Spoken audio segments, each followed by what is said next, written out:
Good evening and welcome to another edition of That Friday Night Live. It is Friday night.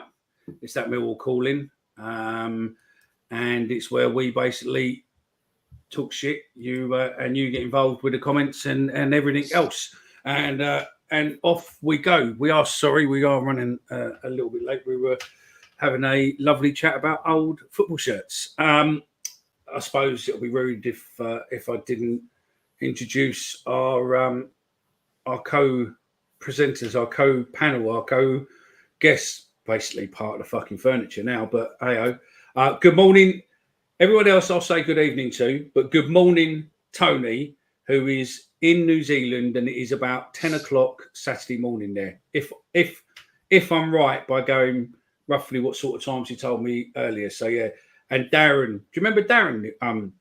Joe, from when you used to watch us on Friday Night Live, Darren used to always be on there. Yes, yeah. He's still in the comments. Yeah. But in the comments with you. So yeah, but yeah. Brilliant. Right. Over there. Needs no introduction. Stephen. Say hello, Stephen. Hello, Stephen.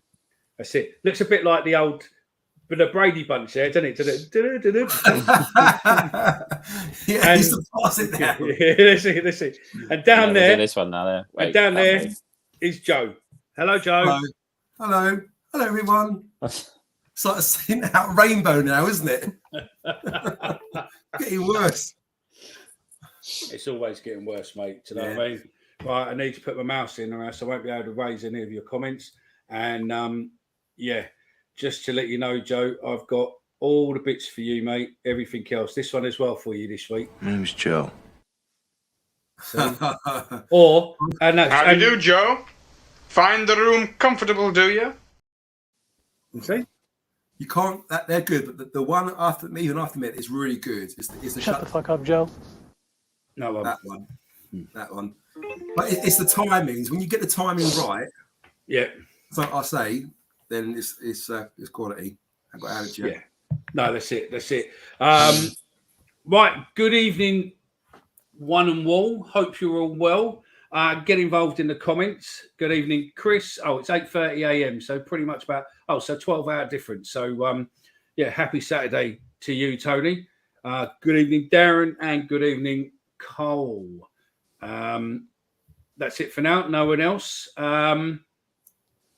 I'll be interested to know why there's only a few of you on there if you want to get involved in the comments. How are you feeling about tomorrow? Just a 1 or 2 word answer. Good evening, Jonathan. Let us know what your thoughts are for tomorrow. Good afternoon, lads. Where are you, Daniel? Oh, you're the other Kiwi. No, you can't be a Kiwi if it's good afternoon. Where would you be? Good afternoon. Afternoon. So what's that? About 6 hours? States. America. It's got to be America. Yeah. East Coast, West Coast is what 5 or 8 hours. So yeah. West Coast. Good evening, Biggie. I'll tell you what we do. Right. What we want you to do. Hold on. He's just come back. He's Canada. There you go. Canada. There we go. Right. What we do is we can go back into the comments at a later point and save these. Or Stephen's probably got a pad there and he can write down what's what. But there, wherever you are, the town you're in, the first person, you can claim your town. So you will be our Millwall reporter, if we ever want it, from XYZ. So correspondent, yeah. You're our Millwall correspondent. So for instance, Daniel, Canada, but we need your town. And then that way we can form a list. And then whenever we want to do a world tour, we can just find loads of couches to stay on. Big E, I wouldn't shout that out. No, he's not. He's from Ottawa. Is it Ottawa? Oh, is it? Yeah. Ottawa, Canada. But Hong Kong? No, wrong one. That got the fella from Hong Kong, Leon, is the guy who did the Who Are You last season. Yeah. All right. Who Are You last season, yeah. Wow. That's a mouthful. So that Millwall podcast not just gone nationwide, it's now gone international, is it? Yeah, but that's it. I mean, listen, all it is we're safe. We should be able to save the comments or figure out how to do it. I'll figure out how to do it. But yeah, and then basically everyone who's done it, we will then create a map and we go, right, this is yours. So you've gone, Cole, you've gone Norfolk, England, which is a massive place. And to be fair, I was that way on Thursday. I'm over there every other week with my work, so I was there on Thursday, all around. I was there on Wednesday as well. I was more on the outskirts, but yeah, I was around that way on Thursday, mate. I fucking hate going to Norfolk because you've got no main roads in.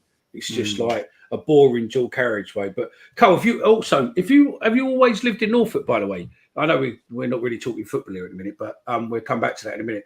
Because the only reason I ask is as you go in on the A11, I think it is, or the A14, whatever it is the main road into Norfolk. You go down these dual carriageway, and there's just like Christmas trees and big trees and people with 6 fingers in their hands. Loads of fields. And then right in the middle of it, there is a absolutely huge, great big war memorial parked in the middle of it. Literally, just on the left of the motorway or the dual carriageway, there's just this war memorial.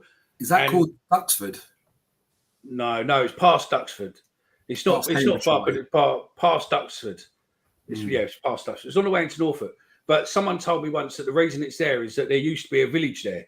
And that was like in the centre of the village.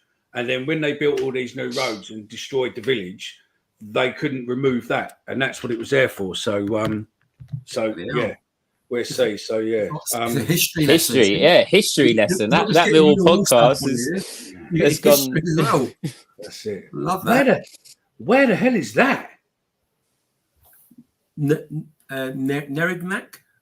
Is that how you pronounce it right? Nerignac? I mean, I would say by France. Le Lion Bleu would be France, wouldn't it? Yeah, it's in France. Or Belgium. No, it's France. Is it definitely France, is it? Yeah. Fair play. So we've got Canada, France, Hong Kong, New Zealand. Yeah. And we've also had Eltham, we've had Peckham, we've had Norfolk, Milton Keynes. So yeah, we're Canada, we've had, haven't we? We're doing something right. We're doing something right. Vienna, France. Vienna, France. Wow. So in the space of 5 minutes, we've got basically correspondence from Canada, New Zealand, Norfolk, America. Unbelievable. Vienna, France. I'm in the Med. That's unbelievable. No, you can't have. Around the world. Sorry. That's can we just clarify Medway? We're not having that because there's different towns. So I'm claiming Strood in Medway. So you need to be more specific. Stu's from LA. Yeah, Stu. I think Stu's my pal. Stu's my pal who lives. When I went to Las Vegas, when I got married in Las Vegas, we went out and saw him in LA, and he lives in near. Is it Manhattan Beach or somewhere around there? He lives in a posh part. I feel a bit like Uncle Bryn of Gavin Stacey. He's like amazed. Like, how the hell? Like, would you believe it? We're actually talking to these people, and he's actually in another country. He's in LA, and he's in Canada, and he's in France. That's it. That would be Joe. Can you do that? Can you do that in a Welsh accent, please? Oh, but I'm crap at Welsh accents. There you go. There you go. Rotunda Beach is where he lives. Rotunda Beach. Wow. So when you got married over in Vegas, you got married? Yeah. Was it like an Elvis chapel or something like that? Yeah. Or was it really? Yeah. No, it wasn't. I got married. I got married by Elvis. Oh no, you didn't, Mike. Honestly, seriously. Yeah, seriously. There's a picture right there, but I'm not putting it on. I'm not putting it live. When we break or something, I'll show you. But yeah, no, I've got when I went out there. That's what I would Elvis songs as well. When I went out there a few years ago, we saw a couple get married, and they were married by Elvis. You could just literally walk in, and they were like happy for people to like guests and stuff, and it's just incredible. It is absolutely incredible. We didn't tell anyone doing this, but the money was spent on our wedding, like it's a traditional, boring church white wedding, whatever. I would love to have just gone like to Vegas, fucking splash all the money, fuck all the family and friends off, and just live it large. But when you see your missus next, you don't tell her about this show, and you say, "Oh, it's fantastic! It was great. It was great." Absolutely, yeah. She won't play the game anyway, unless someone tells her. But yeah, no, secret safe for now, Joe. Yeah, for now, until I get blackmailed, I'm sure later on in the season with something. Yeah. We were adding it up, and then all of a sudden it was like going up and up and up. And my missus just said to me one day, she went, "What about if we went to America and done a tour?" And I went, "What do you mean?" She went, "Well, we go Las Vegas, LA, go San Francisco, we do this, do that, do that." And I went, "Yeah." So we went and hired. We got a nice great big 4x4 Chevrolet 4x4 thing, Jeep 7-seater thing. Nice. We toured around America. Nice. That drove around loads of places, saw loads of places. When it got picked up by a limo in the morning, like. Why couldn't my missus done that? I could say we're doing this, doing that. I kept saying, "Yeah, all right, okay." I tell you that is the one thing I've still got that. I've still got that stew sitting in my freezer. There's over there they do peanut butter whiskey, and if you drink it out of a normal bottle, it's a bit. It's nice, but it's a whiskey. Peanut butter whiskey. Right? But you put it in the freezer. So if you boys come around mine one day when we do a show here or something, right? I'll get the peanut butter whiskey out and you'll try it, and it's you can drink it neat, I guess. You've got that peanut butter flavour. Yeah. Jesus, that's nice, isn't it? It tastes. I've got to snap out of this, Steve. I keep feeling like my Uncle Brent at the moment. This is so bad. You're fascinated. I'm like, really? It's like Joe, you've never ever come across the internet before or people in the world before, and it's all just brand new. Yeah, it's all new to me. Yeah. It's like, God. You know, anyone listening to this as a podcast, right, is going, is this the right one? Yeah. Is this the right show? We haven't actually mentioned Millwall. We're 11 minutes in and we haven't even talked about Millwall yet. No, that's it, mate. And I'm 15 seconds away from getting what I want as well. Are you bidding for your Millwall shirt?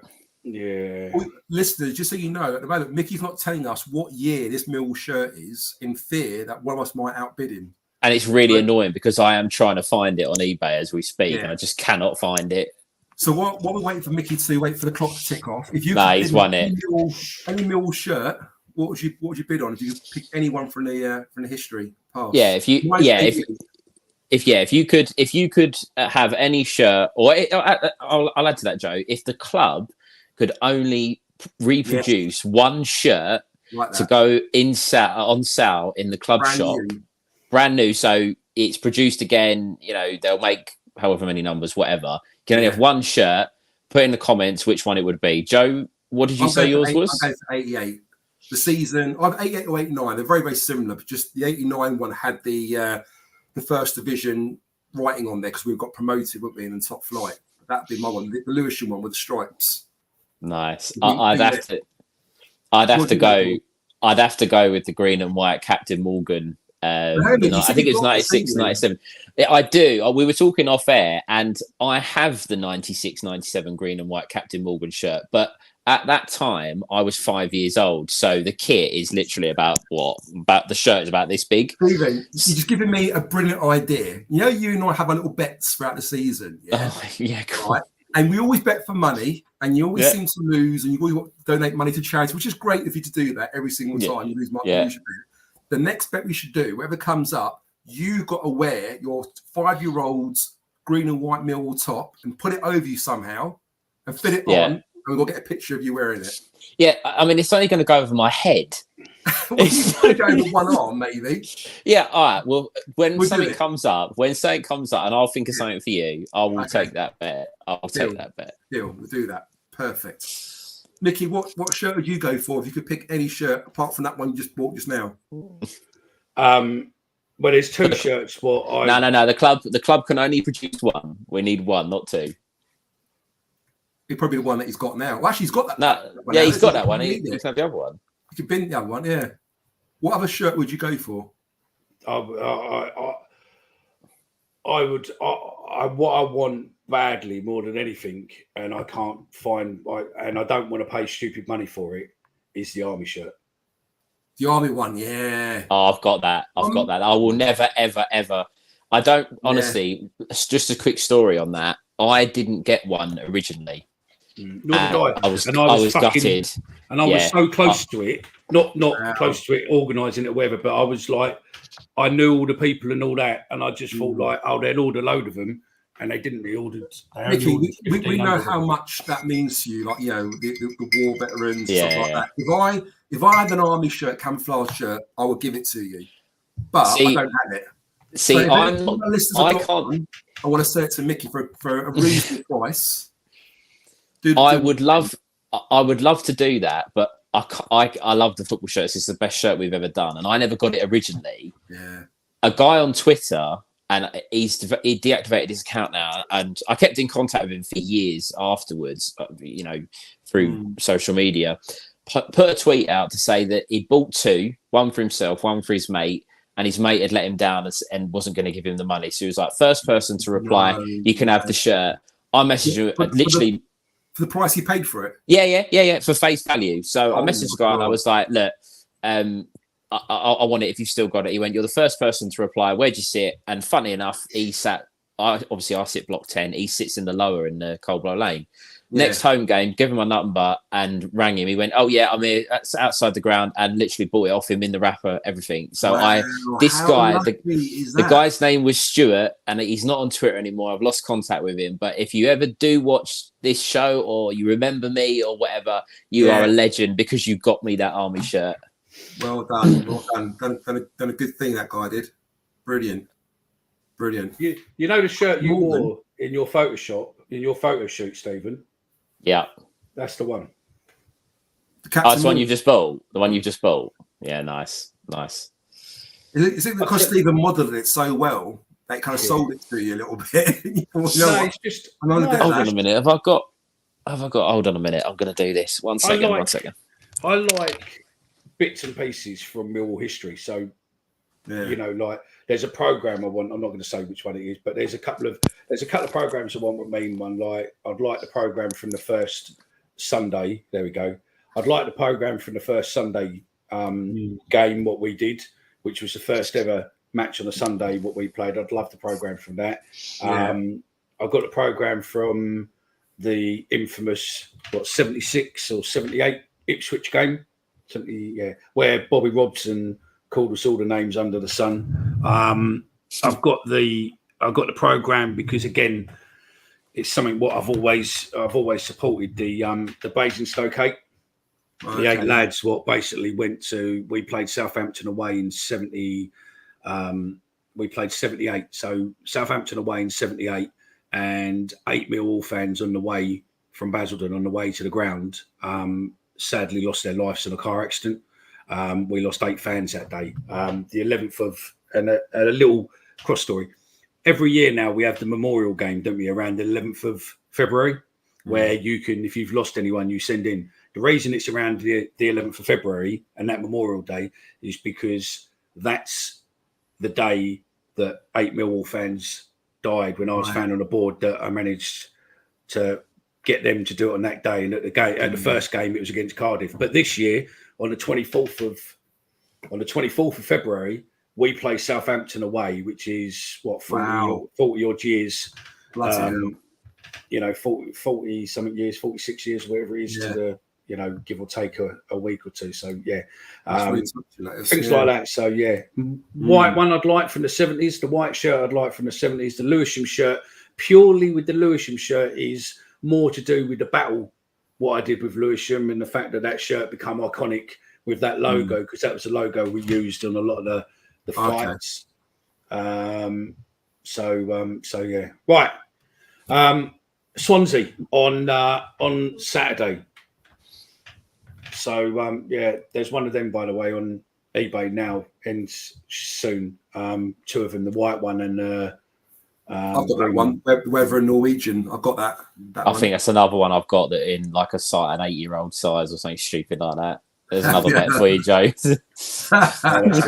Anyway, we've been talking for fucking 20 minutes. So come on. I think the next show we do, I'm going to wear every show. I'm going to wear one of my old Millwall tops. It's all in the loft at the moment. So I'll try and do that. Yeah, I'll try and do that. Well. Get some retro tops on. Yeah. Let's get. I tell you what. Just before we move on to Swansea, this will be the last thing I say that's non this weekend football. Every Thursday, I play 6-a-side, and the kits you usually play in a white shirt. And I've years and years ago, I bought literally an old knock. I don't even think it's a real one, a Real Madrid shirt, just years and years ago. So that's all I wear. Didn't have it, couldn't find it. So I wore a white Mill Apida. Remember when we had the I wore that down. Wore that down on a Thursday, which is quite cool to wear a little bit of a retro shirt. So I'll definitely dig out the rest for. I might have to edit. I might have to edit this bit off for the podcast because otherwise people will fucking switch off, wouldn't they? So you get it. So watching it live. Watching it live, you've got to put up with all the chat at the beginning. So yeah, do apologise for that. So, this is the pre-match warm-up, isn't it? 20 minutes in. Wow. Are we kicking off now, are we? I've got every Millwall shirt I've ever owned, going back to the Captain Morgan shirt. Wow. Nice. That's good. Right. Let's Swansea. Go. Swansea away. We obviously. Hello, Lee. Yeah, we're changing, Lee. Don't panic. We're changing now. Right. Swansea at home tomorrow. Swansea is down on their luck, to be fair. Hopefully for us, we should be having Nisbet back. They put Casper out as well and a few others. And there's been a few Gary Rowett interviews out and about this week talking up, that, the players are up for it. We're up for it, blah, blah, blah, blah, blah, blah. What's your thoughts then, Stephen, of tomorrow's game? It's when you said there that Swansea have been down on their luck, that you hear that and you instantly think, great. So a team that's coming to the Den down on their luck, and no doubt they're going to turn into sort of prime Brazil. The only thing I would say is the last couple of seasons we've always had a little bit of a spell where we've had a few injuries, and Rowett's hand has been a little bit forced with team selection. And I kind of feel like tomorrow he's in a few areas he's in a similar position. He hasn't got his first choice goalkeeper. He's missing 2 of his centre backs out of the 5 that he obviously named over the summer as all we needed. He's missing his top goal scorer from last year and potentially the £1 million striker. So he's quite limited to who can actually play, and that's when we've kind of seen the best out of Gary Rowett's Millwall teams. So I would expect the players that are playing tomorrow to really, this is an opportunity for them. Someone like a Wes Harding, maybe a Maku, and other players to really, really step forward and put in a performance and say, hold on a minute, we are playing because we have to, but maybe we should be playing because we deserve to be playing. And I would expect to see that from whoever the 11 are that gets put out. Yeah, I'm surprised as well. I don't know if it was this season, but I thought we'd started the game, but allegedly Amaku hasn't actually started a game with us yet. No. Only Essa only got his start in the against Reading, didn't he? That was his first start, and he might have started against Norwich, but other than that, I think he's been off the bench as well. Yeah. For me, clearly, I think Amaku has to start. I mean, it sounds like Nisbet's going to play. Honeyman's in contention. I think he might be in the squad. But if you're looking at replacing Bradders, you want to keep the same system, the same formation, and everything else. I think he'd be a fool not to start Maku in place of Bradders. No, I said to you before, didn't I, earlier this season? How many times have I said that we should start Nisbet? Nisbet and Maku. And you guys, I know you guys love Bradders, and I love him as well. I just felt they're very, very similar players. And I always said, having someone like Maku with a bit of pace on a counter and Nisbet will probably complement each other better. And like you said, Stephen, the fact that this has been kind of forced now, his hand a little bit in changes, I'm hoping he goes with me, Maku, to start with Maku up front. And I really do think they might click. And I think even when Bradshaw gets back, they might play so well together with Maku that we end up keeping that. And he has a great season, No, that's it. I mean, there's a question for those watching, get involved in the comments. If Nisbet is not 100% fit, should we bench him or should we, should he be taken out completely just in case he gets damaged even more? Go first. Personally, if Nisbet isn't 100% fit, I don't see any point in risking him, knowing that he's had injury problems in fairly recently. I get that it makes us incredibly light, but for Rowett's sake and for the rest of the season, if Nisbet knows he's not fully fit and he's got a problem, and one tackle goes in and his season's over, you're going to get, Rowett's going to get absolute pelters. And I just think for one game, if you were playing a Leicester, a Southampton, someone, one of the so-called better sides in the league, maybe perhaps risk him on the bench. But against a side that perhaps who we should be beating based on the league season and how they're going and the fact they've lost their manager, I just think just give him an extra little bit of time to recover. We've got 3 games this week before the international break. Don't risk him in the first one. Yeah, no, I get that. I mean, the last 5 games, Millwall's had a win, a draw, a loss, a win, and a draw. Swansea's had a loss, draw, win. So that's obviously going the other way. We've had 11 points. We're on 11 points. They're on 6 points. So we're 11th, they're 21st. Joe, I've just seen a comment. I'm just going to ask you a question here. Yeah. It's one of the comments on YouTube. I think Mickey will get to it in a second. Would you look or would you play perhaps Zian Fleming as a striker in these circumstances? Yeah, I just think this season where he's not playing to levels he played last season in that number 10 role, and I get it's a different formation because he's not playing just one up front at the moment and him trying to fill the gaps. He's got 2 in front of him at the moment. It makes it a little bit more trickier. But I think we need to get Zian a little bit more involved in the final third. He seems to be playing a little bit too deep now, I think, with the new formation. So we kind of get him pushing forward. So maybe the fact that Nisbet is not 100% and Bradshaw's injured, it might be a bad shout to start with a Maku and Fleming up front with maybe Essay in the number 10 role. I'd love to see that. That would be interesting. Yeah, I mean Fleming's good in the air, isn't he? Like he's got a leap on him. He's good at headering the ball. He's strong. He can hold the ball up. That might work, but you just know with Rowett, he plays so safe, isn't he? And he wouldn't want to tinker too much and change the kind of the formation or the players around too often. It kind of reminds me though a little bit with Fleming, and we've only seen little bits of it. But I don't know if you guys remember last year Cardiff away. When in the second half, Bradshaw, I think, went off. Bradshaw scored the goal in the first half. And then in the second half, Fleming played as a lone striker for about 15 minutes at the end. And I thought there was one incident where he broke, and I think Shackleton should have scored off the end of some good work. And I just think with Fleming, it could be something to kickstart his season. Get him in front of goal. Get him not tracking back, not as you say. And I agree 100% with you, Joe. I think he's playing too deep. I think he's not in positions that he wants to be in. I know, missing the penalty last week, people will say, you should score. Fine, I accept that. But in general play, I just feel like if we can get him closer towards their box rather than the halfway line, you might see a little bit more from him. Yeah, and I get that. And I think I said this season with a new formation, the fact that he's having to defend more, like you say, he's playing very, very deep, too deep for my liking.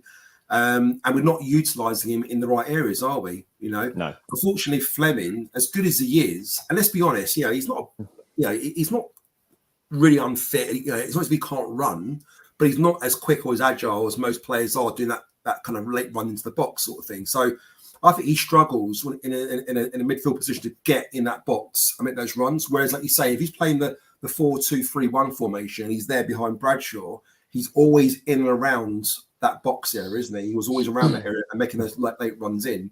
So that might be an option there. Maybe play him up front and inside Maku. Chris has got Essay involved as well. Chris has got one there. Maku, Watmore up front, Essay behind, bench Zian. I like that, Chris. I like that. Too lazy for a 9 role. Not got one, but of dirty work in him. But too lazy for. So I think he's saying that Zian is too lazy to play in number 9 role.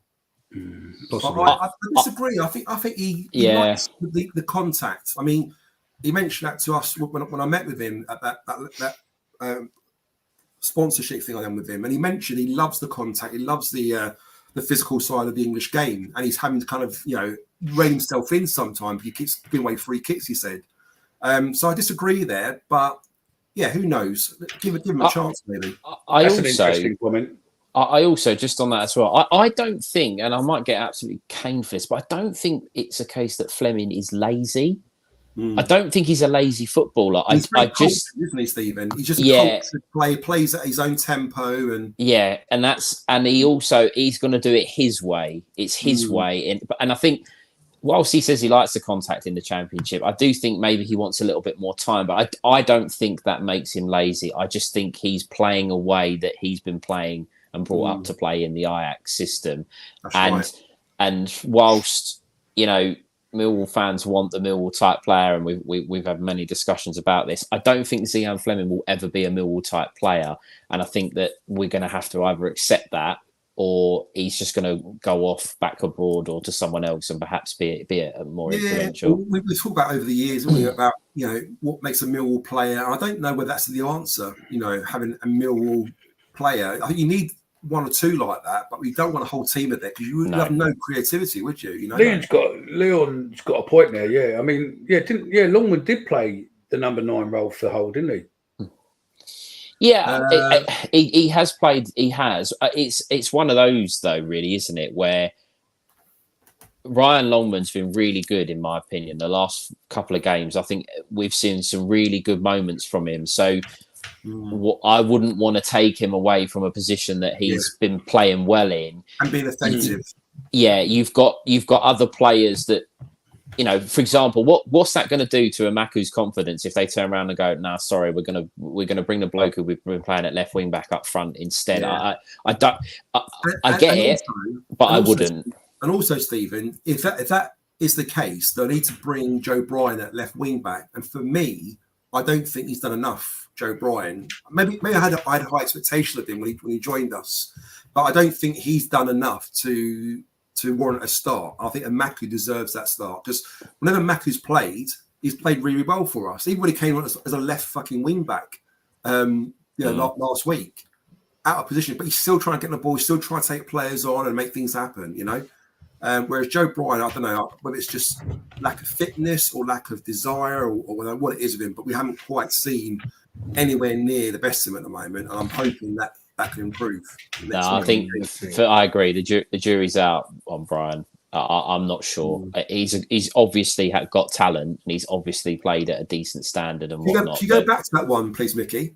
Go back one. So Alex S. Alex, interest. I know I keep plugging these names all the time, but it's true. We had the end awards last season, didn't we? And guys, as you know, Mickey, on one table we had Murray Wallace and we had Voggy on one table where I got stitched up. And then on the other table, I had Malone and Saville. And Saville's talking about that and his season and how he scored more goals and got more involved. But that was because they played the 4-4-2 system, he was saying. And basically he was playing, I think he was playing alongside Sean Williams and maybe a couple of other players at the time, but he was always given the license to get forward and attack, he said. And then under Rowett, with the new formation, he said what he's been told to do is to play deep. And he hasn't got the license to get forward. So in answer to your question there, Alex, I think, you know, yes, that was something easy to do back then, but you've got to play the system that's going to make that work. And I don't know whether our system works in that sort of way. I think with Fleming, he needs to play the Cahill role better. And I was talking to Fleming about this again the time I met with him, how he needs to get in the box and make those runs in the box. And I said to him, sometimes you get the ball, you come deep, you win the ball, and you play the ball wide, but you don't get in the box quick enough. And you know what he said to me, and I admire his honesty. He said, I know what you mean, but it's just too hard running up into the box. He said, I get tired. And he mentioned about a few times. Do you know what I find so fucking hilarious is that, and this is actually true. He did it with Foggy as well. That Joe, in case you didn't know, is not a professional footballer in any shape or form. He plays football, but he's not a professional footballer. But he does tell professional footballers how to play football. But they all take it on board. They all, and they always agree with me. No, they look at you as if to go, "What the fuck are you talking about?" That's true, though. I told him this, and he said to me, "Agree," because you're right. I said to him, "You know, you're good in the air. You know, you've got to time those runs. Get in the box. You don't get in the box enough." I said to him, you know, and he agreed with me. But his answer was, "It's too hard to keep making those runs into the box and keep running." So I don't know whether it's a fitness issue or I don't know what it is, but yeah, he needs to work on that. Okay. And if there's any other Millwall players that need my advice on a Saturday, just give us a shout and I'll give you some feedback. Yeah. Yeah, I just thought it was funny that you that when you were saying it was like it's absolutely nailed on. I've watched you, turn around and tell him. So Mate, I've been doing it for years. So honestly, yeah, no, it's funny. It's funny. Even with Paul Eiffel, I remember having a conversation with him when we were younger, and critiquing him, telling him what you do, and yeah. So Christ, these messages are coming in. Let's do something. Let's just while we talk. Oh my God, where's it gone now? Yeah, a great shout there from Paul as well. Yeah. No, massive shout.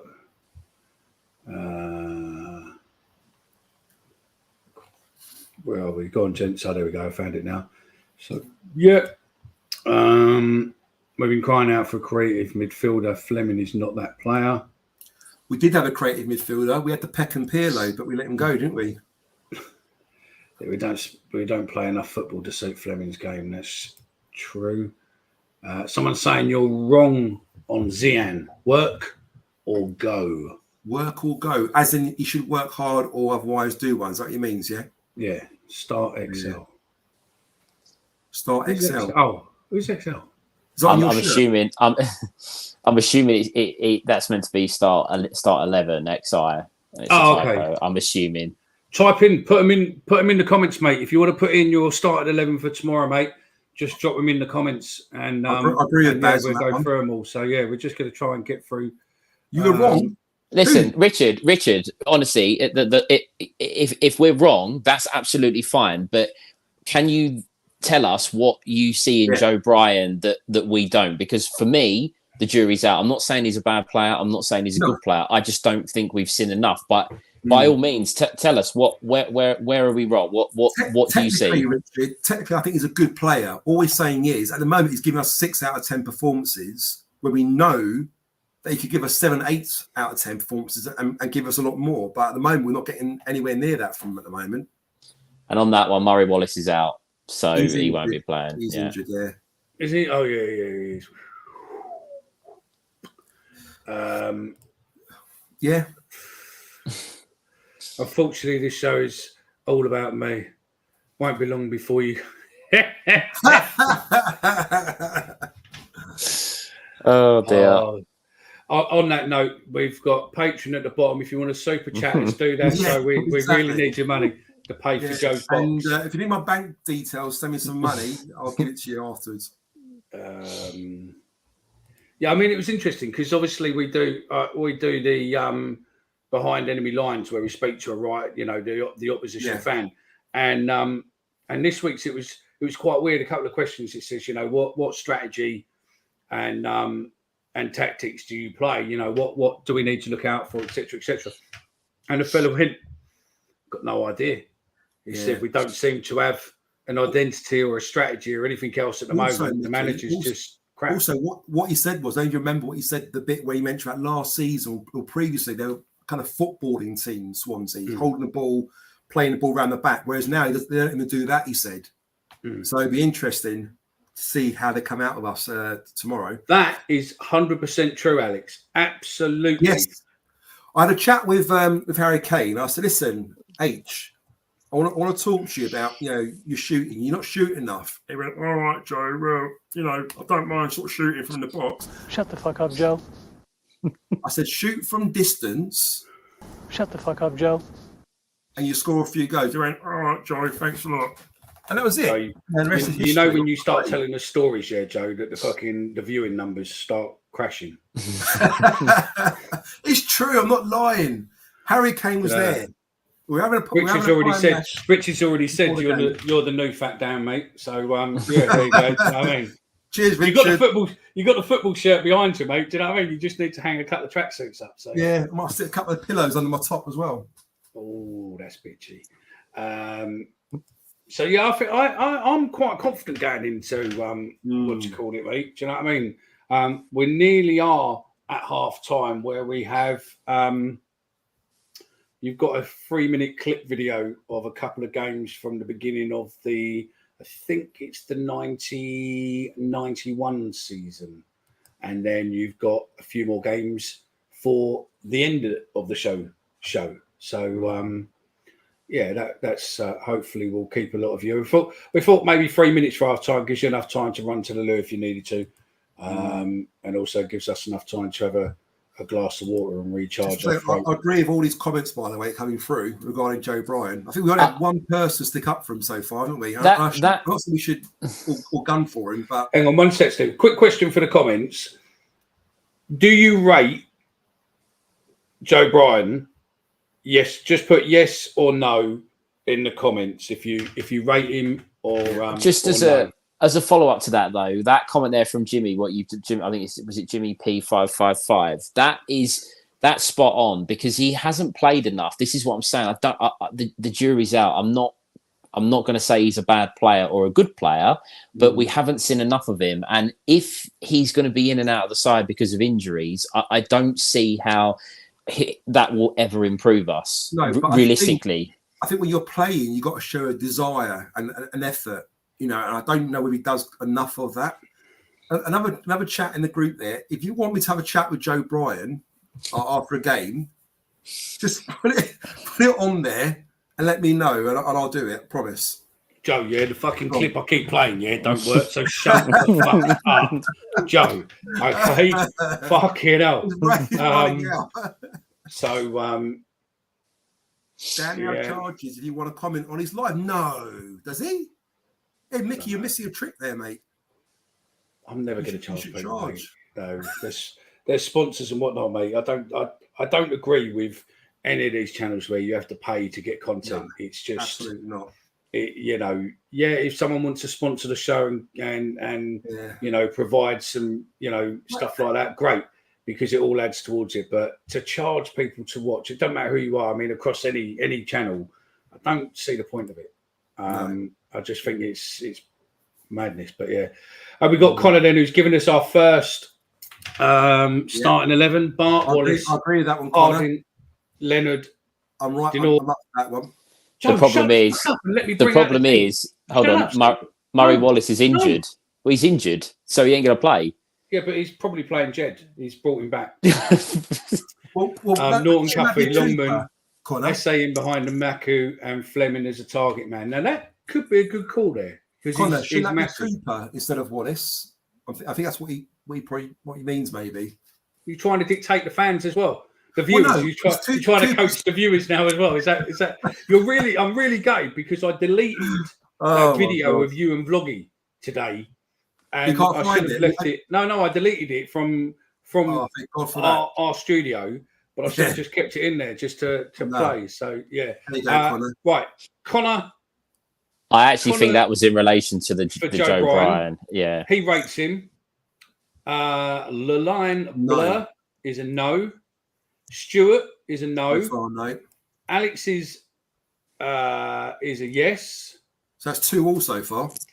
Dan is a no. Yeah, true. But we all know he was amazing last season. Just AT24 says no, not at the moment. Right. Baz says it's too early to say. Definitely drop Campbell. I can't see what Barrett season, to be honest with you. They're laughing probably at me abusing you. Probably, I don't have no idea. I'm going to take that as that. It makes me feel better. So yeah, it makes me feel as if I'm a man of the people. So yeah. No. You are a man of the people. We're talking about Mickey. You're too much of a man of the people. That's your problem. Do we have a better left back, wing back in the squad right now? We don't in the squad. But on the podcast we do, it is the one and only Mickey Simpson, Joe Zampa. That's what it is. He is your man who you need, mate. He's the one directing most of our wingers, mate. So I'll have a word in his shell, and I'll say to listen, you don't have to up your game, Joe. I know you've been in and out of games and you've been injured a lot, but when you get the opportunity to play, especially at home, you've got to turn it on. I'll have a word with him. See what I can do. Yeah, there you go. Men Cooper for Wallace. There you go, Connor. Yeah. We're on the same wavelength, Connor, you and me. I knew we know. But right, here we go. Richard's got his 11. Bart, BNC, Leonard, Harding, Cooper, Longman, Saville, Denor, SA, Fleming, and Maku. Now, I'll be really impressed if someone had a baby over this weekend and named their kid that. That'd be I'll be honest with you. That team there is the one on the screen is probably, if it was up to me, that's the 11 I'd be going with. That's what I'll pick as well, Stephen. Yeah. Good evening, Thomas. It hates me to agree with Richard. He's been annihilating me, but give credit where it's due. That's a good team. Thomas on there on the Facebook, the message what's on the screen now. Are you the same Thomas from the space? If so, say hello. Hello, mate. Hope you're well. Campbell will start. I bet he scores tomorrow as well. I bet he does as well. I hope he does. But honestly, the only thing I can think of why he keeps playing him is he wants to build his fitness up, thinking that he's going to come good. But he's had, 3 or 4 games now? I mean, fuck me, how many times has he got to play to get his fitness levels up? We ain't seen any real improvements, have we? I don't see what he offers us. Yeah, no, I don't either. Bart, Leonard, Harding, Cooper, Cuffy, Campbell, Denor, Brian, Fleming, Longman, Watmore. That's the 11 I think GR will go for. What's you guys think of Watmore's fitness level? Is it me, or he can't seem to do more than 60 minutes? I don't understand it. I don't understand how someone has made it to be a professional footballer that is blowing literally after 20 minutes, 30 minutes. He does a lot of running. Yeah, I understand that. But it just doesn't seem, I don't know. People used to hammer Mason Bennett, didn't they? Because he wasn't able to last 90 minutes because he had a terrible injury record. Yeah. And I get it, but with Watmore, I like Duncan Watmore. I really do like him, and I think he'll win you points and get you goals at crucial times or assist or whatever. But I just find it baffling how he's managed to make it this far in his career. There you go, at this far in his career when he can't play more than 60 minutes. That's true, and the point that was it Dan that said that just then. Joe can't play. You see him struggling at the end of the first half, and of course he has the half-time break to recover. Comes back on and he blows off at 15 minutes. So you're right, that's about 60 minutes altogether, and that's it's a shame because he's too good to keep bringing on off the bench. I think he deserves to start games, but if you can't do 75-80 minutes at least, at high intensity, then there's question marks there, aren't there? Unfortunately, That's it, right, ladies and gents. That is pretty much half time. I'll chat with Watmore at half time. 2.5 minutes of extra time due to Joe talking about himself. We'll see you in about 3 minutes. There's the ball across towards Sheringham. It's there! Oh, he's done it again. Teddy Sheringham completes his hat-trick. His 3rd hat-trick of the season.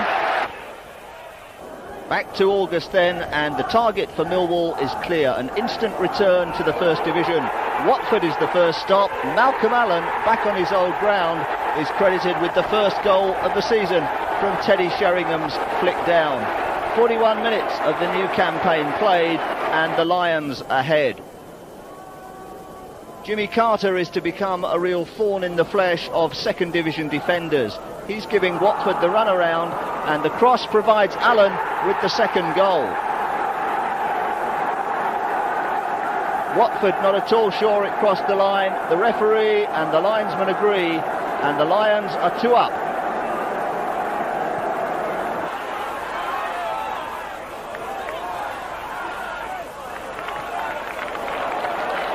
A late Watford revival, Millwall pushed back, and there's a goal for Kennedy.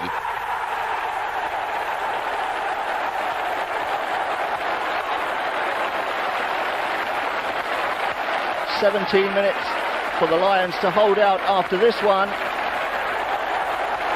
But that's the only one that Watford get, and there are 3 points and a fine start to the season. Remarkably, the first league win for the Lions in 21 games. It's been 8 months since a home league win, and 10,000 people turn out to see that put right against Barnsley. A bizarre start too, with Malcolm Allen again getting the goal.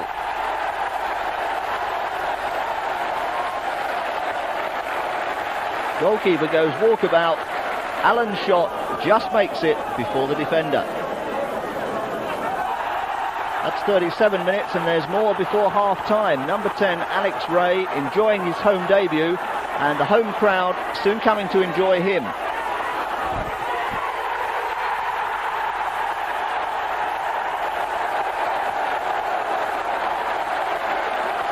Teddy Sheringham, the provider. Alex Ray, the grateful recipient for a first club goal. Just a couple of minutes after half-time, though, a setback as Banks takes a hand with a volley. No chance for Brian Horn, and the Yorkshire side right back in it.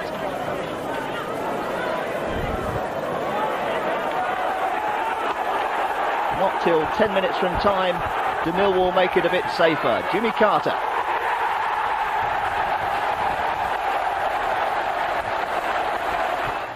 Okay, we are live, sir. Welcome back then. That was 90 season, 91 season.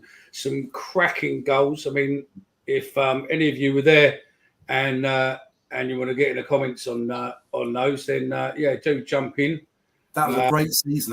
That's the season we got relegated, and Sheringham scored. It was like 37 goals that season. We nearly got back up again. Amazing, season that was. A shame we nearly missed out right at the end, didn't we? Unfortunately, I wasn't even born, so yeah, I remember sort of going there, but I was only a little sperm at the time, so I was quite young. Mickey remembers it really well, though. Mickey was a bit older, so he remembers it quite well, actually. Yeah. Joe, you were born a fucking month and a half before me in the same fucking year. So okay, let's look at the comments, Mickey. We've done these. Right, here we go. Right, the first half, gents, we went well off fucking topic, so we're going to stay on topic. I want to hit on this a bit as a whole. We'll come to the other comments in a minute, but I wanted to hit on this. And what is up with our fitness levels? Because our fitness levels this season are shocking. And I don't think it's just ours. I think it's across the board that it seems to be the fitness levels across the championship just seems to be really, really off. Considering that they get paid bundles of money and all that, they should be a lot fitter than what they are. I don't know what the problem is. They can't be. Come on. Let's be serious with it. I mean, I was speaking to someone this week who said that when we had the first couple of games back in, and the comments were, the team looked unfit, blah blah blah, that allegedly Gary absolutely beasted them for a couple of weeks with training. Really beasted them. Really? Really beasted them. So I was told, and some of them couldn't handle it.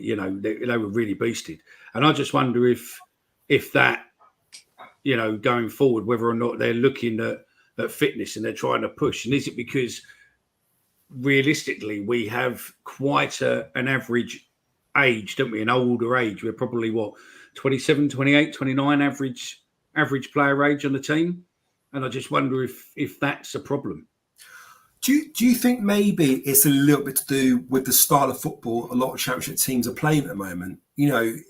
It's always been quite hectic, isn't it? But I think even more so now. You look at every team we play against, us included, you're asking players to attack and then get behind the ball. And everyone does it to us. We do it to them. And you're constantly working. You're going up and down and up and down. Maybe they're demanding too much from the players. It's just probably just overworked maybe in games. I don't know. Really overworked. I mean, Christ, they're playing 1, maybe 2 games a week. They're professional players. Surely they must be. They're professional. I mean, I can understand if this was, 85, 90, then I'd say, do you know what? Maybe playing 2 a week, with their lifestyles back then of drinking heavily, smoking, etc., etc. But now they're absolute beasts. As in fitness-wise, they should be. They're not Premiership. They don't have private chefs, etc. But their nutrition sorted. Yeah. Lurch cooks them a lovely breakfast and all of that, you know. And that's probably where we're fucking up, Mickey. Maybe it's Lurch. This Lurch is fucking food. That's killing them at the moment. Do you not think though that modern football has become about being athletes rather than footballers? Yeah, they're not. It's not about being just a footballer anymore. You have to be athletic. You have to, the body fat is stamina. Rocket got so many games, didn't he? That's why. And it just I look at that and I think that if you put Olympic athletes and ask them to play football 3 times a week, I guarantee you they would break down with injuries, even though they are Olympic standard athletes, because it's a different type of sport. It's a different activity. And I put in our chat the other day about the fact that the Premier League managers are complaining about injuries to their squads. Obviously, the Championship managers have got the same thing. We know ourselves, we've got the same thing. And I just wonder if it's because there's been a shift of the game being really quick now and athletic rather than what it was perhaps 10 years ago. And the players are just struggling to cope at that level, sometimes 3 times a week.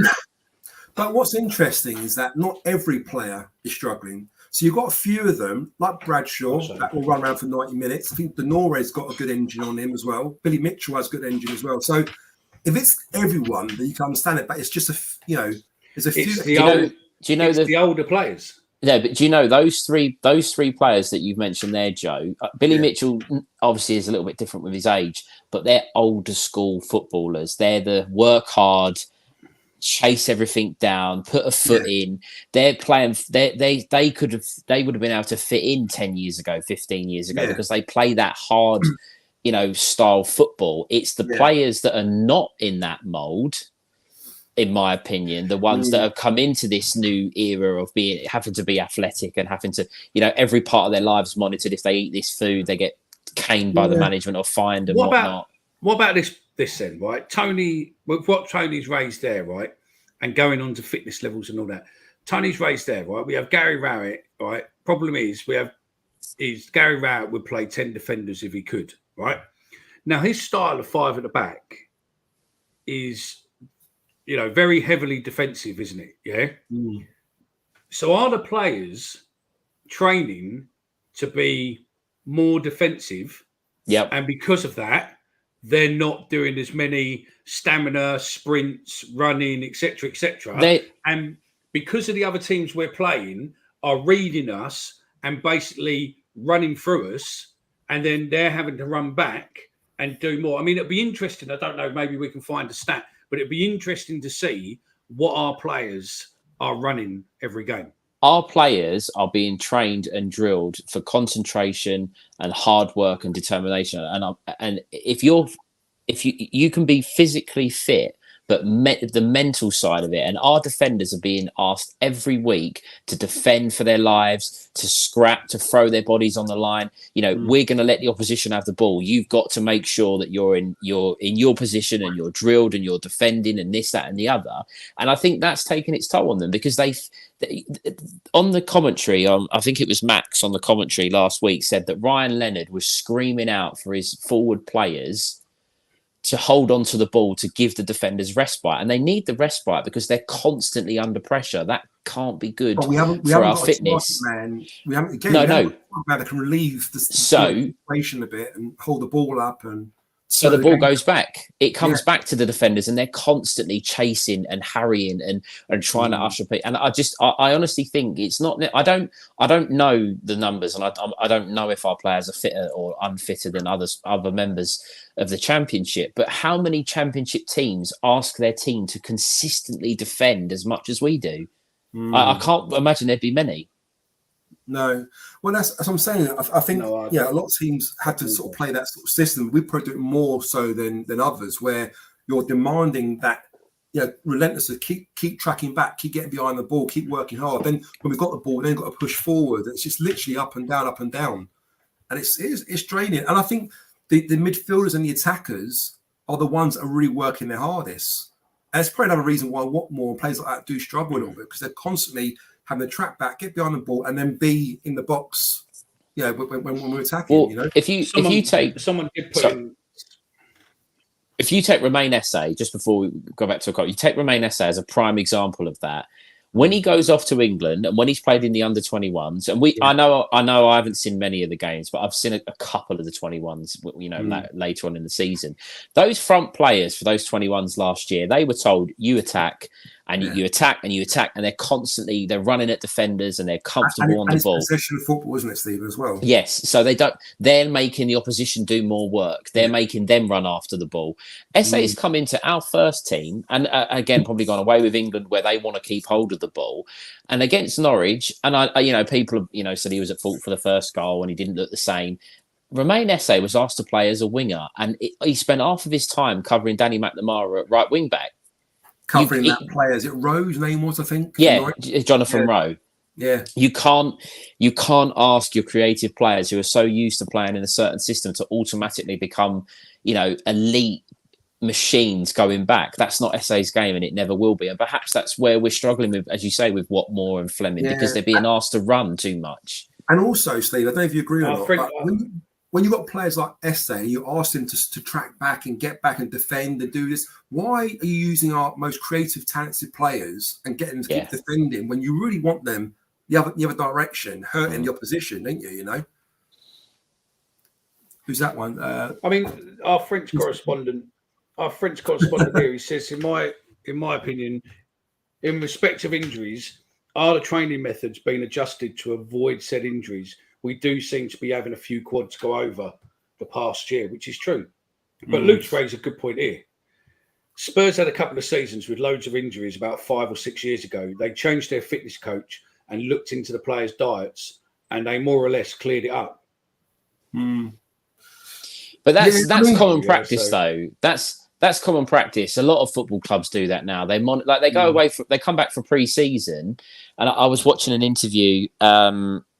I think it was when one of the England players was on duty, and it might have been James Maddison. I'm not sure. And they were saying when they come back from pre-season, they're on the scales and they're to the exact measurements, their body weight, what they're eating. And look, I understand professional football. The market, the brand, everything that comes into it. That these players have got to be at the best of their ability. But can you really be at the best of your ability when you're trying to train to play football, but you're also being asked to be an athlete as well? I don't know. Personally, I don't know. Yes, but also, you can. Listen, of course you can. If you're on a bundle of money, of course you can. But that don't make you. But being on a bundle of money don't make you a good footballer and an athlete. It doesn't. No, but if you're a good footballer, they could pay me a bundle of money. That don't make me an athlete, does it? No, but it don't make you. You're not a good footballer either. But what I'm saying, or no, so else you'll be playing pro. I don't mean that nastily. But no, it's fine. It's fine. If you're a pro footballer, and have you seen him play? Yeah, but if you're a pro footballer, and you're good at football, by getting your fitness levels up, it's only going to make you a better footballer. But I don't think you don't have the right fitness coaches. And realistically, look at the money what some of these fitness coaches are being offered. You're not going to be attracting, no disrespect to anyone in the game, but realistically, if you go to university, you study for 4 or 5 years to get, into this saga, into this thing, and then you basically become into the industry, 30, 35 grand a year. You're not really attracting the creme of the creme, are you, at 30, 35 grand a year, are you? No, but if you look, and I know football's changed, but how many in the 80s and early 90s, how many football teams were bothered about fitness coaches? How many football teams were bothered about statistics on running and wearing the monitors that tell you how far you run and how fast your runs are and how many kilometers you do in the first half and all of this stuff? It's a different game. And I don't know.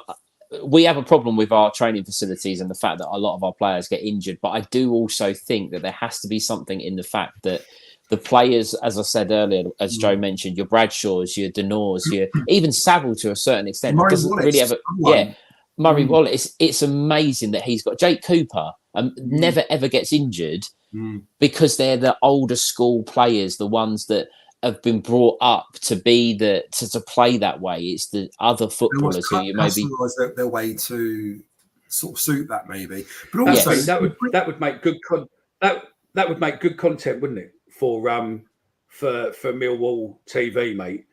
You know, I've got the army contacts. If you to put you in touch, Millwall, if you're watching this, or the Navy boys, and get you down. I'll tell you what. Hold on that. If Joe, when the bet comes along, Joe, if I have to wear a football shirt that's about a million sizes too small for me, Mickey can get Joe in contact with the army, and we can put Joe through a couple of army drills. How about that? Fucking hell! I'll be puking up after that 10 minutes. Jesus, that could be. But also, previous Millwall squads under different managers, I'm sure we didn't get these kind of injuries under the likes of Harris. Yeah, we had consistency with players that used to play week in, week out. Even prior to that, and you look at Kenny Jackett teams we've had. So it just seems Rowett's taken over. We seem to have this problem. Yeah, but is it? I don't necessarily think it's just Rowett either, because if you look at football as a whole now, the fact that they brought in, what's raised there, the fact that they brought in 5 subs, the fact that you're changing things, it's no longer looking that you don't need to be fit to run 100 minutes. You now really only need to be fit to run 60, because the chances are, depending what position you're playing in, if you're defensive or the keeper, the chances are they're not necessarily going to, swap you out. But the ones what are running, they're realistically, you only need to run 60 minutes now. But then doesn't utilise the subs well enough, does he? I mean, how often have we seen him, not make changes till quite late? There's times when we had subs on the bench, hasn't even used them. Yeah. I don't know. It just seems a bit odd. I'd love to kind of get to the bottom of it. I mean, could it be trying?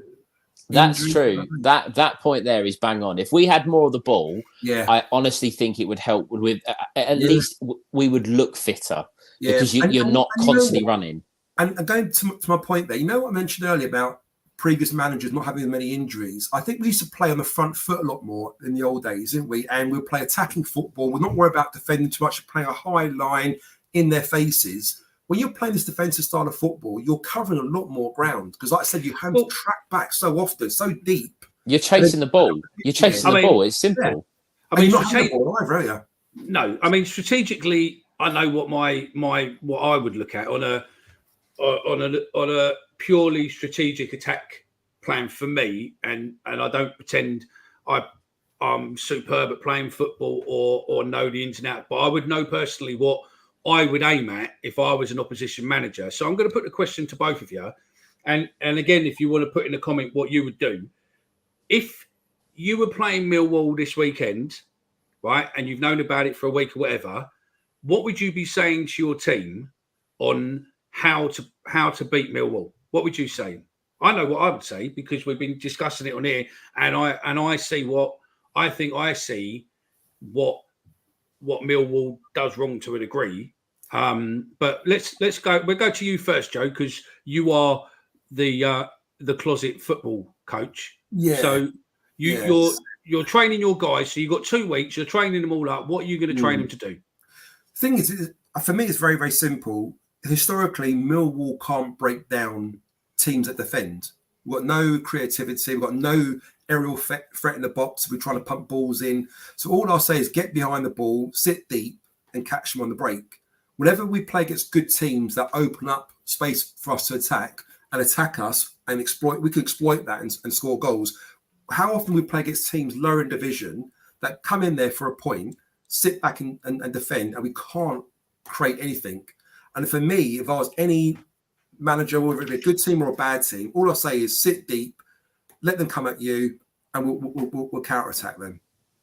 You see, on that comment, what you've made there, your new, I think pretty much that realistically we should call you. Daddy, if you can hear me, get back in the car now, mate. Okay. Because that's pretty much what Gary's doing week in, week out. Yeah. Sit back, go for the point. Yeah. You sit on these shows week in, week out, slagging off his style of play. Yeah. But you're doing exactly the same. Well, no. That's what I'll do against Millwall. It's on. Yeah, but that's pretty much how you'll play against Millwall is how we're playing against other teams. Yeah. So, I get what you're saying. Hang on. Stephen, what would you do? Are you going to agree with what he said? Not really.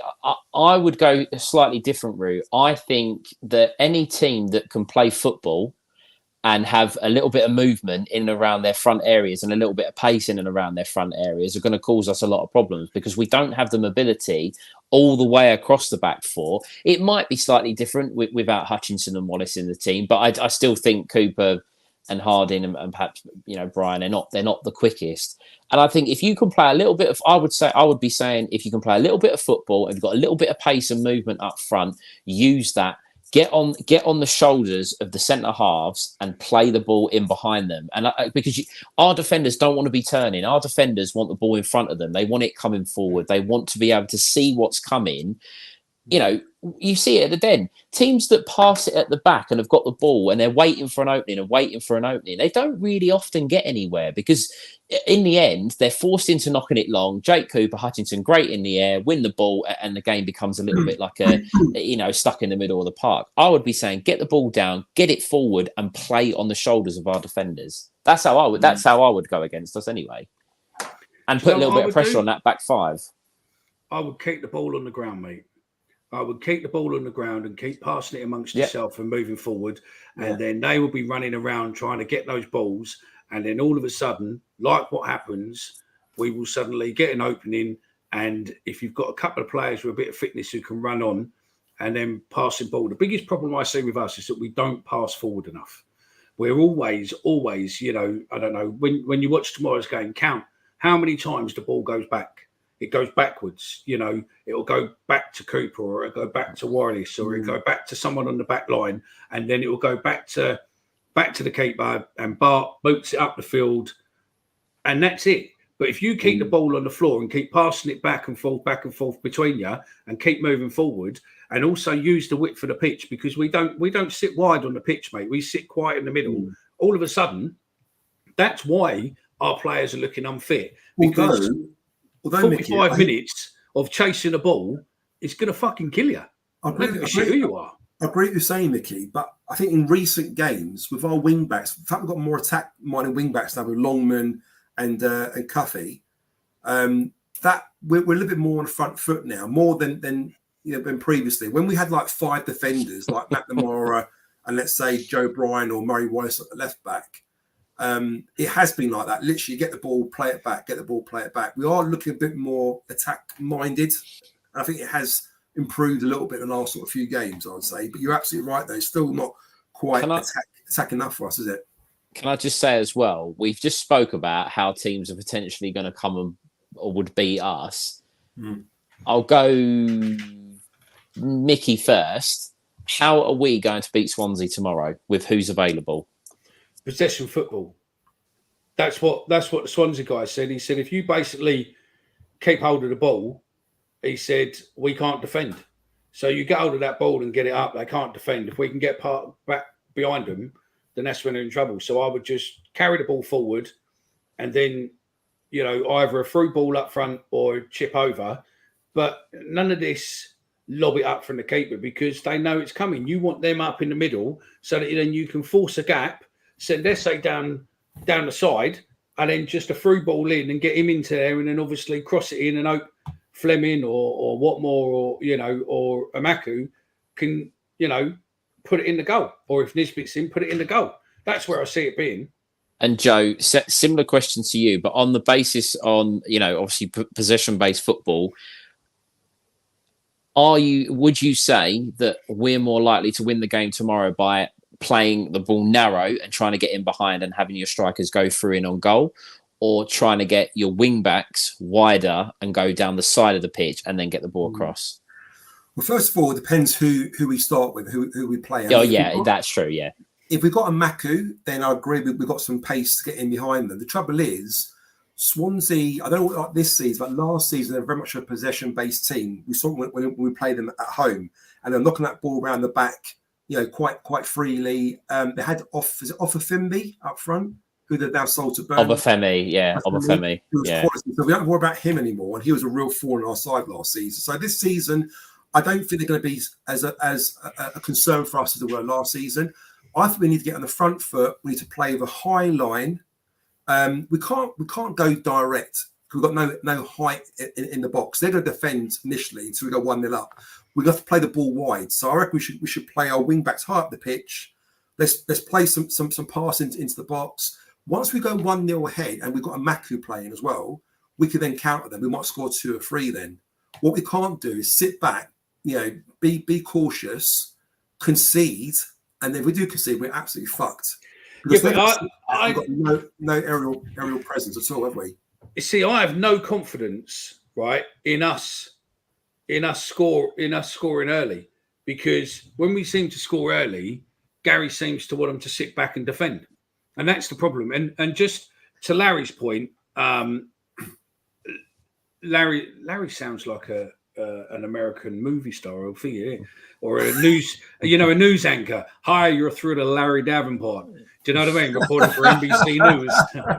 Sorry, I don't. Listen, we're going global now, Mickey. You can't start taking a piss out of our American audience. I don't think he's American. I don't know. Let me know if you're American, Larry. But yeah, I'm not taking the piss. But it does sound like he could be a news anchor, couldn't he, on the 8 o'clock news? Good evening, Larry, are you a news anchor man? Just answer. Put us out of our misery.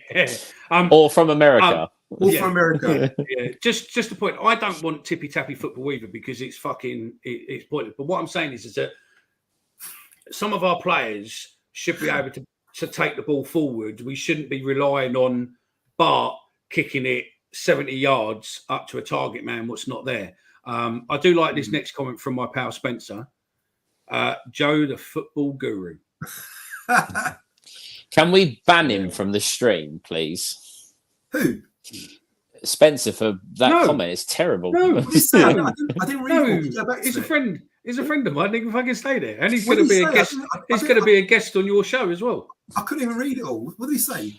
He said, "Joe, the football guru." We've never been able to break down defensive. Thank you. See, Spencer's the top guy. Spence. This next fella, AT24, always disagrees with me, and we always have banter. But he's agreeing with you, mate. He hates me though. He's agreeing with you. Right. I'd say hit them on the counter. Lee's murder us on the counter. I do think, though. To be fair, that we do have to. Oh, there we go. Someone out there sees the light. Thank you, Alex. Give that man a medal.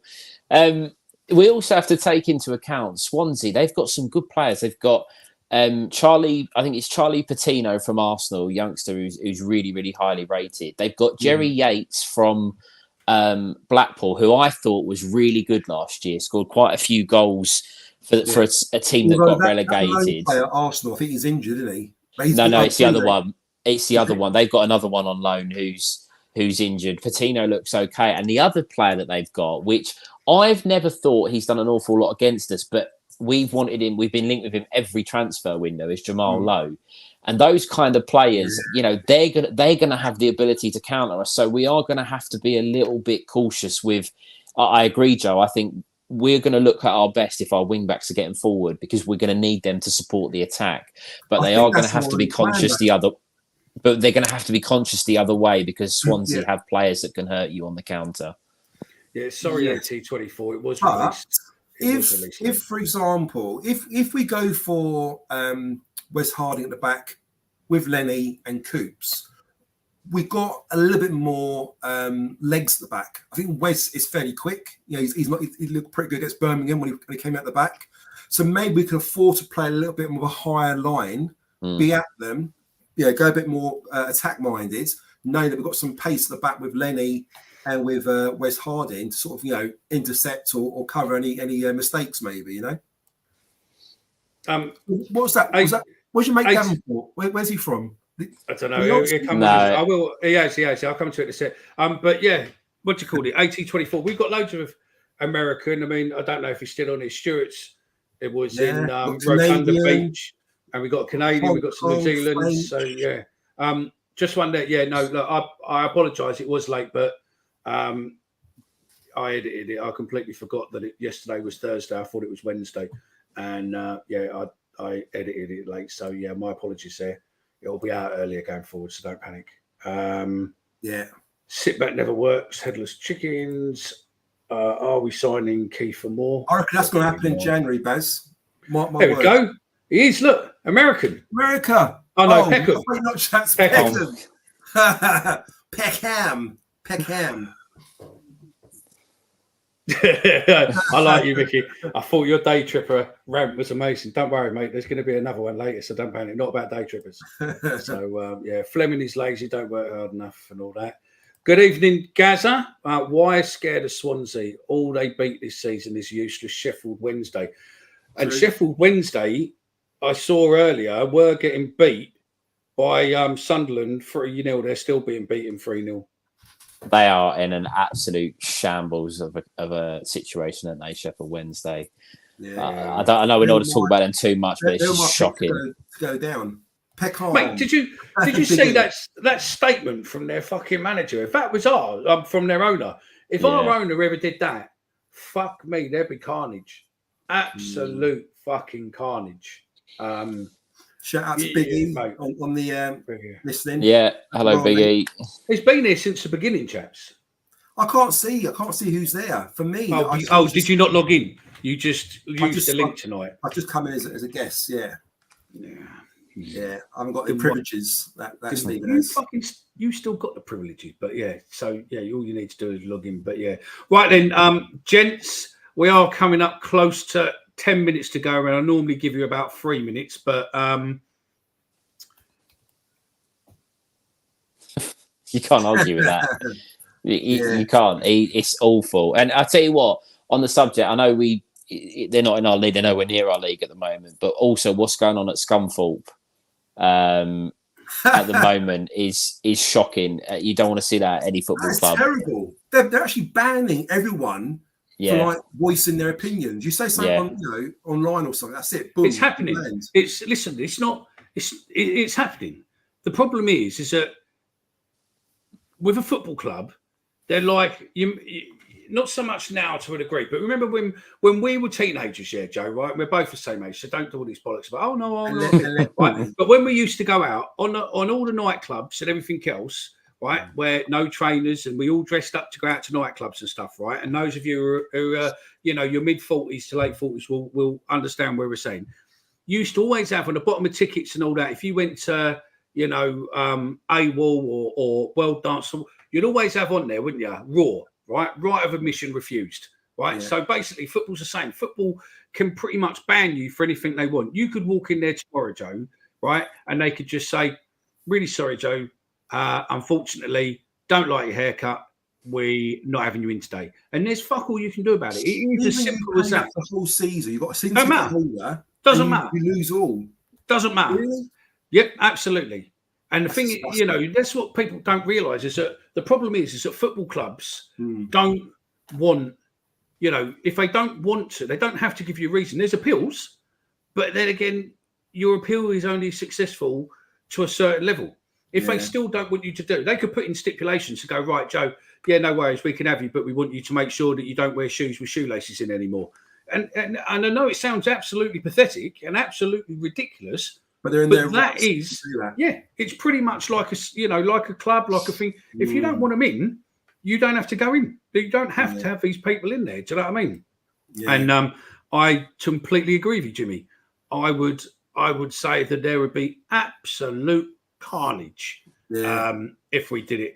But it's the same. Football fans as a whole, it's a whole process. It's not just the clubs being able to ban you or whatever. But realistically, if people were writing there's probably loads of people on the comments who have been banned by Millwall Twitter, been blocked by Millwall Twitter because they happened to say something what they didn't like. I've known of News at Den and people like that had to turn their comments off because the club didn't like some of the comments what were left on there. So, you've got to, you've got to understand we are pretty much within Millwall, pretty much free speech. We say how it is. And yeah, I've been told off a few times, but it's my personal opinion, and I'm allowed to have that opinion. Same as any of you. You can say whatever you want on this show, as long as it's not libel, and as long as no one's going to get sued of it. We're big boys. If you're offended by words what aren't necessarily discriminative in any way, then I'm sorry, but you've got to grow a pair of bollocks, because we pay. Everyone pays an awful lot of money to go watch football, right? And if the football was entertaining and it was good, and you were, you enjoyed going to see the football, you couldn't give a fuck, mate, if we got beat 3-0. As long as those players you think worked the nuts off and everything else, be great. But the fact that it isn't, and the fact that everyone's allowed an opinion and everyone's allowed to moan and groan and do whatever you want, to me, that's part and parcel. But if clubs wanted to, they could scale your internet, they could scale what's what and find you through one way or another. And they could, potentially what's, Scunthorpe did, or what Scunthorpe are doing, you could ban. It's not nice. I don't think it's Scunthorpe though as a club. I think it's just the owner that's just gone on an absolute. He's just gone on an absolute rampage. The chairman's not paying the players' wages for a month. And he's refusing to pay their wages, and they're still going to carry on playing for free, apparently. But Jesus Christ, the clubs that have got bigger problems than we have, and we moan about our club, don't we? Sometimes, how lucky are we? No, that's it. Ken Clark. I wonder if that's the old. Ken Clark, the old fella from Parliament. Millwall South East Counties League team, 1958. Charlie Bumstead manager, Leon Vassu, Barry Bell. Just saying, wow, he's nearly as old as you, Mickey. No, he ain't.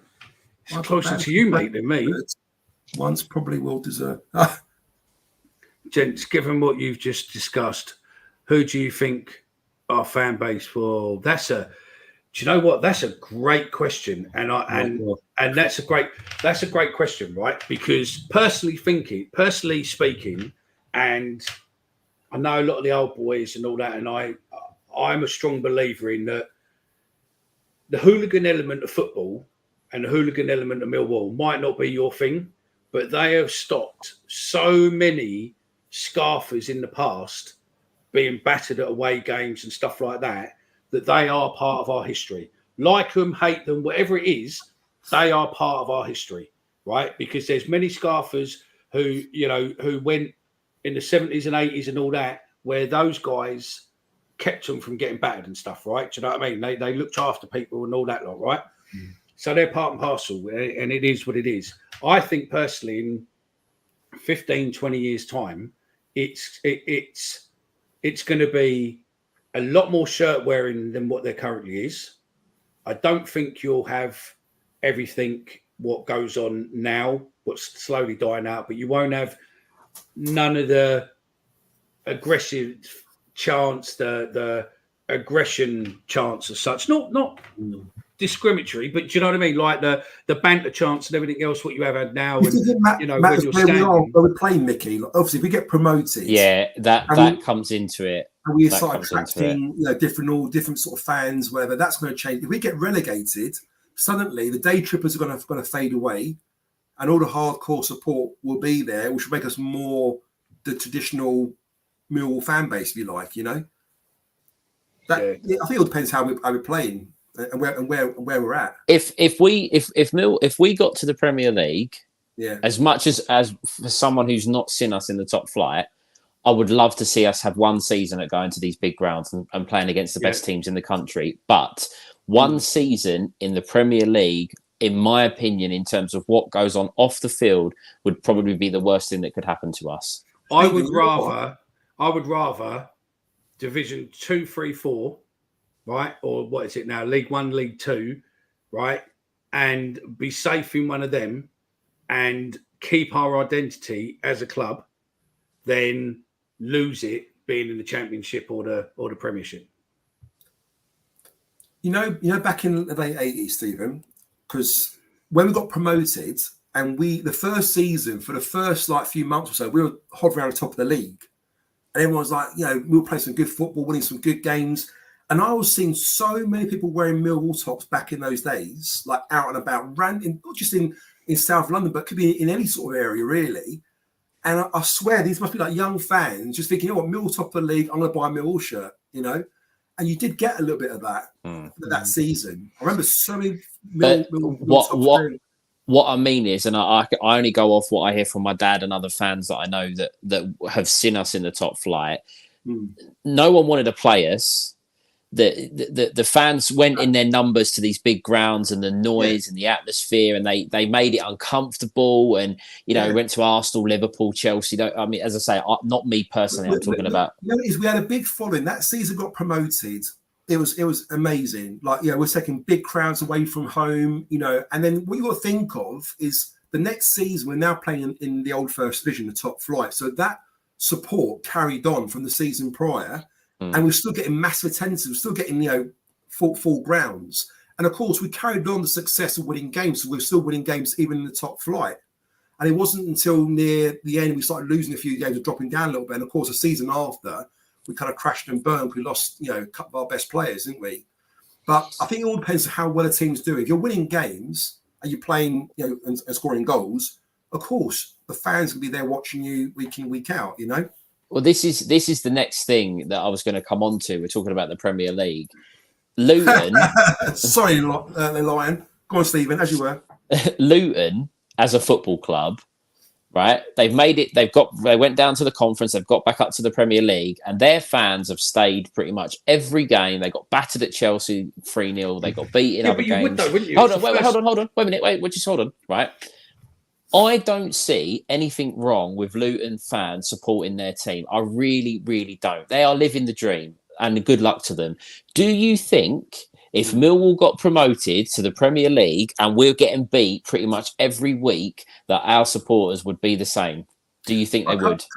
Is that Luton fans away support or home support? Because if we go to the Premier League, I guarantee our season ticket sales will increase dramatically.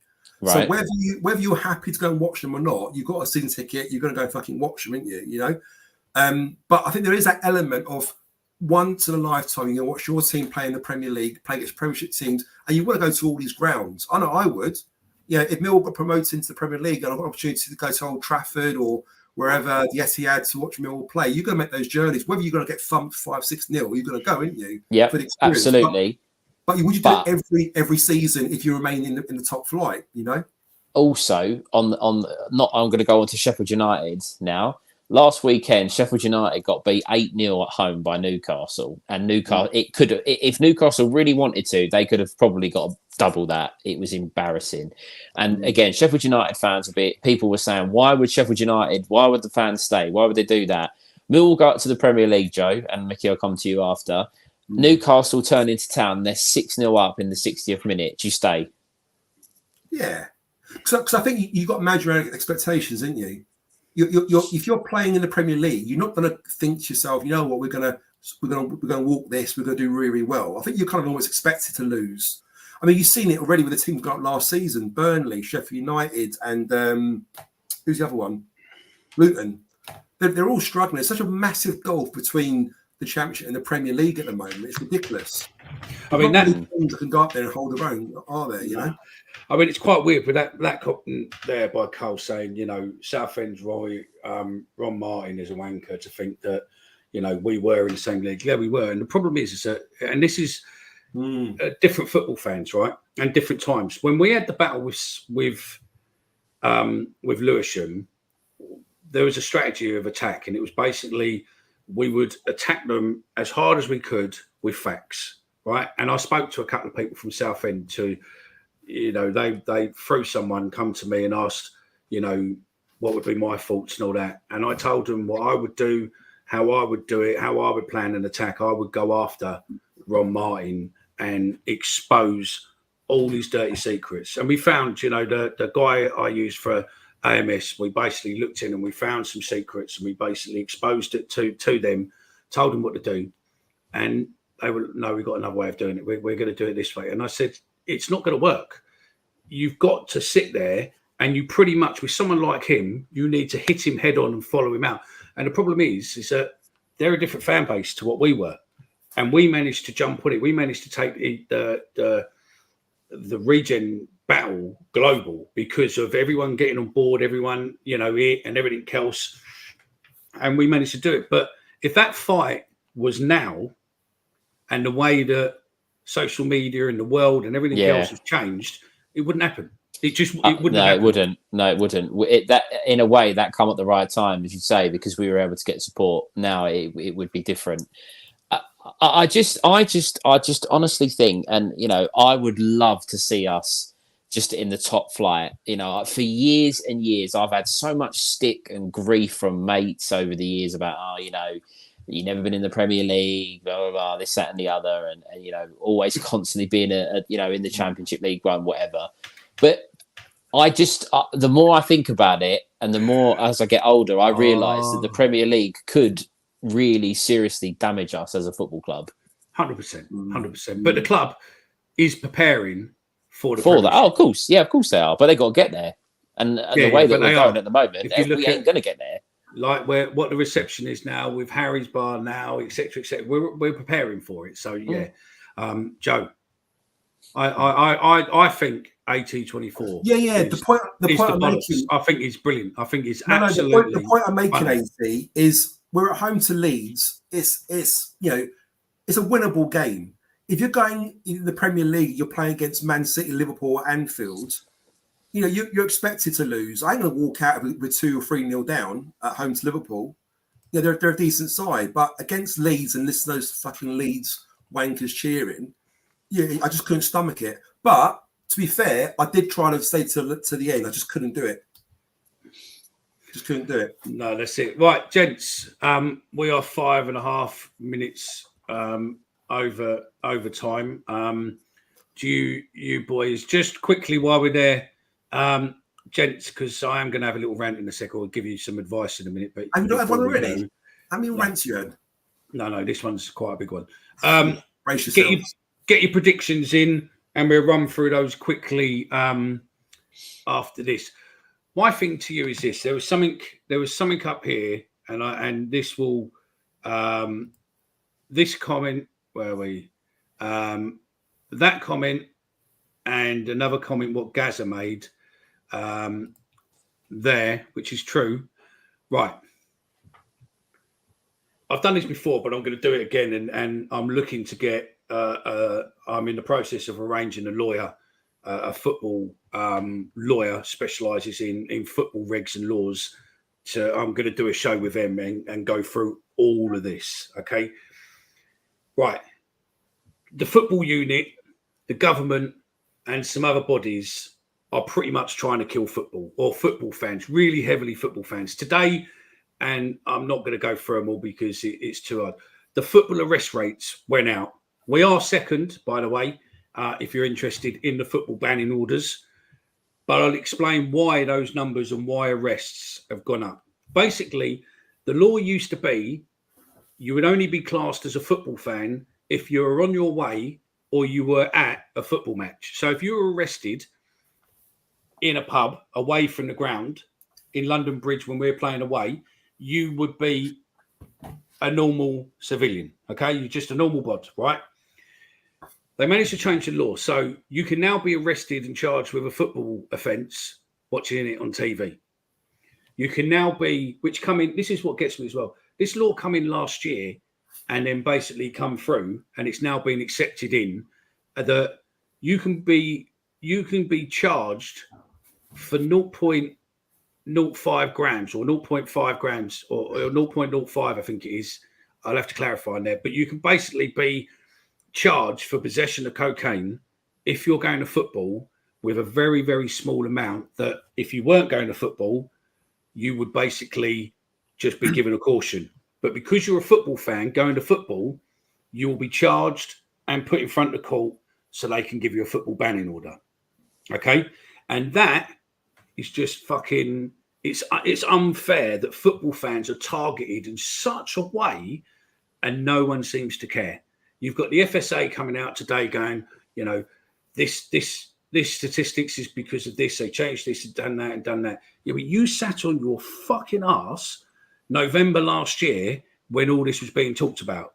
You sat on your fucking ass at the moment and you're not using your platform like you did with these arrests to come out and kick off about a high percentage of clubs, a high percentage of Premier League clubs and Championship clubs with having facial recognition technology in their CCTV, and the fact that the football unit is now talking about using facial recognition cameras at games, so that basically if it's a high profile game, they're potentially going to put camera vans around taking facial recognition. So for instance, you cause trouble on a train, or not even cause trouble, but basically say us three are on a train, a load of people kick off on a train, we're just near there, we might get involved to try and calm it down or whatever, we're not doing anything illegal or anything thingy, but they don't know who we are.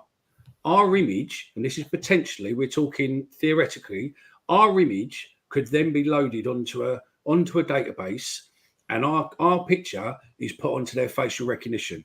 We go to the next home game or another game where they patrol these trucks, we will then potentially be pulled over to ID ourselves so they know who we are. That doesn't happen at rugby. That doesn't happen at going to a fucking Taylor Swift concert. That doesn't happen fucking going to Lord's to watch a cricket game or going to Wimbledon or anything else. It will only ever happen at football. You go out on a Friday night, you could be absolutely wankered, pretty much crawling down the road with your pals. The old Bill would not nick you for being drunk and disorderly. The rules for football is you need to, if you smell of alcohol and you're unsteady on your feet, you could be arrested. So pretty much, Joe, you could tip your bottle of beer over my head and trip me over in front of a copper, and technically that copper could nick me for being drunk at a football game. And there is a harder punishment. Because then you would. But there is an offence of being drunk entering a football stadium, but there isn't at rugby.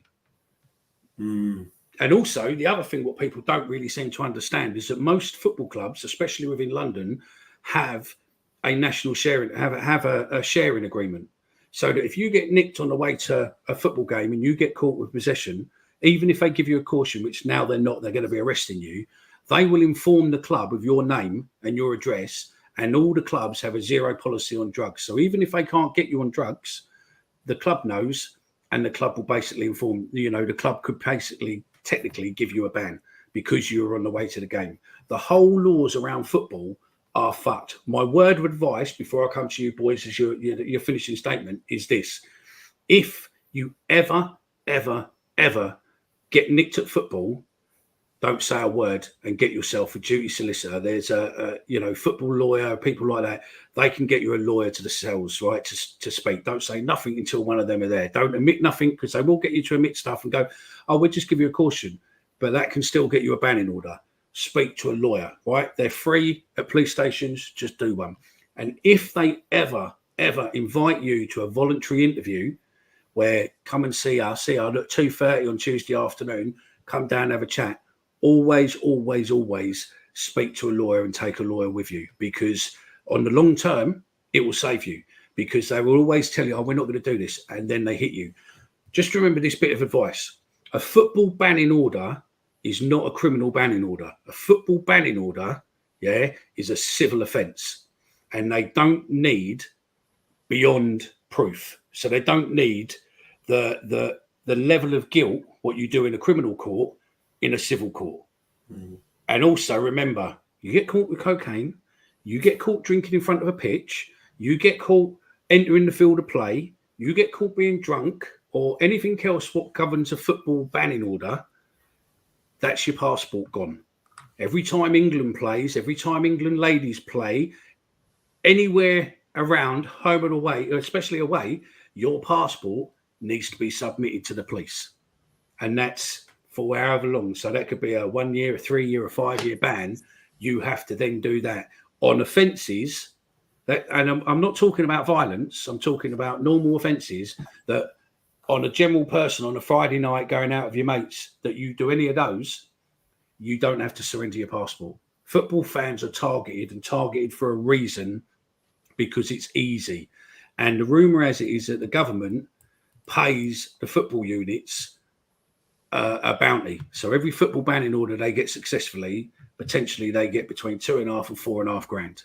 That's why football fans are targeted, and there's fuck all we can do about it. Hopefully some of these organisations will stand up and start representing fans properly. But my advice to you lot is just anytime you get nicked or anything else, get yourself a lawyer and lawyer up. So yeah, before we come through some of these, come on in, Stephen, give us your thoughts. Well, that was a rant and a half, but that's a PB for Mickey Simpson. That one. Sorry, but it's something what I've known football law since I was fan of, and I've seen people treated harshly, and I've seen what the establishment, including football clubs, think of fans and go after fans. And I just think that, there is no one. There is allegedly something like 40-something million people watch football every weekend. If all those people stood together, we could get rid of all these problems. But it's never going to happen. So there's no point, saying it will. So, yeah. Go on. I'm assuming we're doing a closing statement, last words and all that. As I've said it on the last few shows. I'm sure Joe, Mickey, the other lads who are not with us tonight, we all love Millwall Football Club. We love this we love the team. We love talking about it. We love going to the games. We're chatting about it all through the week and looking forward to what's going on. As some people don't agree with us, some people do, but we love having the comments, the interaction, the guys, you guys who take the time out of your day to sit or if you're on the bus or on a train and listen to us rant. So really appreciate the fact that you guys have given up your Friday to come and talk to us. And we do read all the comments, all the messages we get, we go through a lot. So thank you for taking your time to listen to us. And as I say, the show's nothing without you guys, because you give us stuff to talk about and comments, and we all take the piss out of each other, or you take the piss out of us, but we love it really, and we don't take it too seriously, and it's just good fun, and we all get on very, very well. So thanks for listening. Mickey's shaking his head. He loves us really, but he'll never say it, but he does. Finally, from me, last thing, we're going to win the game tomorrow. I think it's going to be a bit nervy, but I'm going to go over 2-1 Millwall win. And I think tomorrow will be the day that we see Casper De Nore on the score sheet. Wow. Can I just copy and paste what he said? Just before you come in, Connor, I'll clip that rant and I'll post it on socials. Yeah. Obviously it's another, also we're at a must-win stage this early in the season. But when you look at how we did last season, we're actually ahead of where we were last season, points-wise. I think we're 2 points behind 5th and 6th place. So we win tomorrow and other results go our way. Suddenly, I know it's quite a funny to think about. We're actually in a playoff position, potentially, So I don't think things are as bad as what everyone thinks it is. I think a few wins and suddenly we're right up in the mix again, aren't we, so let's just get a good performance tomorrow. Let's get a win. Let's play on the front foot. Let's get our wing backs attacking, create chances. Let's score some goals. I want to hear the fucking Den roaring and cheering goals. You know what I mean? It doesn't happen enough. I love celebrating a goal. I love, the fans getting together and and being up for it. But to do that, the players have to deliver. They've got to play on the front foot. They've got to make things happen, and then you'll get the fans backing them. I totally agree with you. I will do a video over the weekend with the facts, with bits and pieces what's said, and I'll put the statistics and I'll have experts. But I am planning a show with football law experts and people who think so. How are we doing on the league table on the banning? We're second. All right, so we're doing all right. We must be second.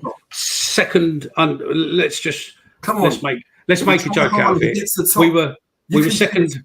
We were second last year, and we're second this year. And last year's 14th place is this year's first place, which is Man United. Right. Okay. And West Ham are, I think, 5th or 6th. So they're really right down. Yeah. Yeah. Right.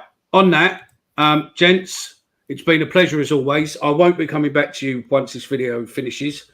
So thank you very much for joining us. And you, the listener, thank you very much for joining us. I know we went off topic for the first 15, 20 minutes. If you stuck with us, then you deserve a medal. Get in touch with Joe. He's got some special football coaching medals for you.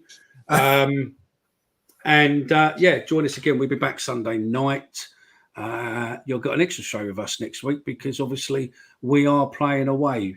Whether or not we do a YouTube or whether or not we go back and do a space show, I don't know. Wait and see. It will be a surprise next week.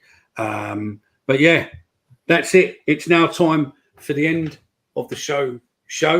Remember, if you're watching on YouTube, give us a like. And if you're not subscribed yet, give us a subscribe. And if you're on Facebook, give us a like. And I'm going to shut the fuck up now.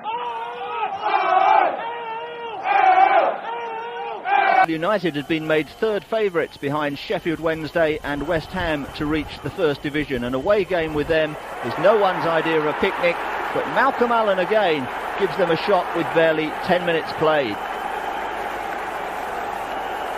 Right-footed shot whipped just inside the post. Mick Quinn is the Newcastle man to watch. He thinks he's in for an equaliser, but is inches wide and high.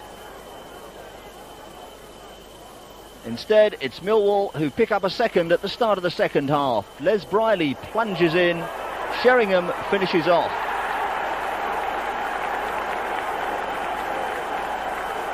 More good work by Carter, a deflection to the far post.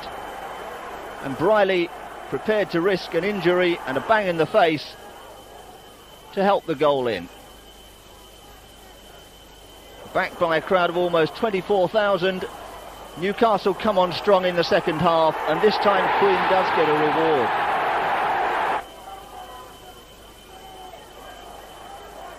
A free kick not cleared, and another anxious moment as the game wears on.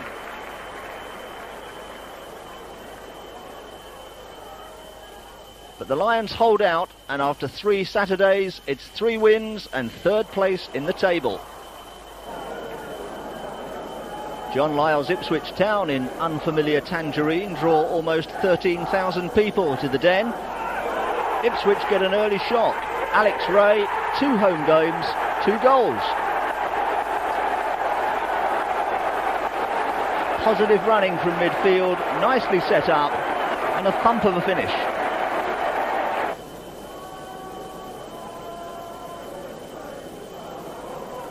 A nasty shock before half-time though. The defence caught a little bit square. Chris Kiwomya in for the equaliser.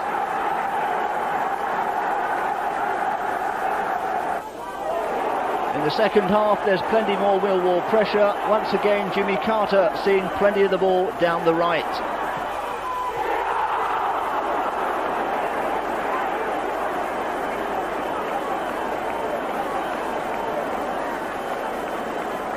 Alex Ray thought he was in again, but that one gets away. And so, for the first time, do 2 league points.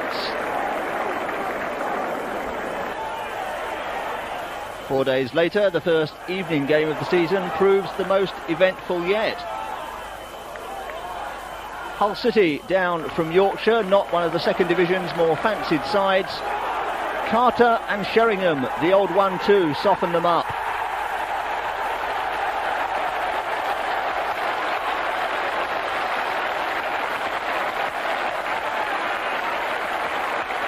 Only 7 minutes played and Hull one behind.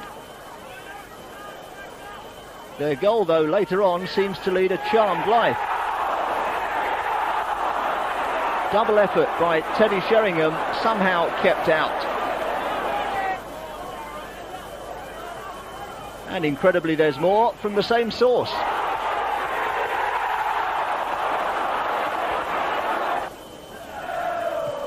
It might have been 3 or 4-0 in half an hour, but incredibly and suddenly it all starts to go wrong for the Lions.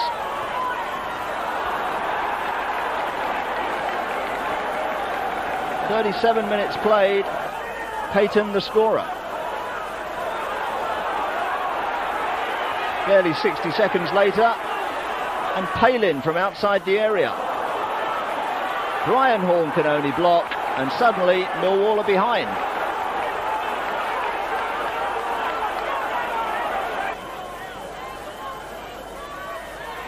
And 20 minutes into the second half, it gets even worse.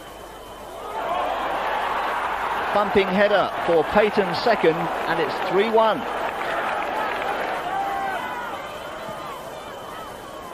A first home defeat then looming until Jimmy Carter takes a hand. Carter, or was it perhaps an own goal?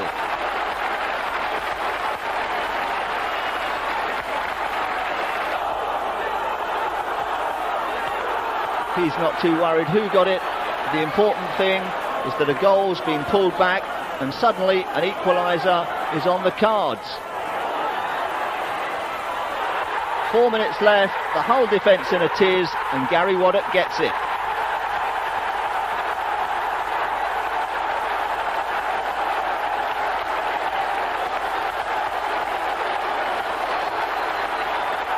That goal's worth a point.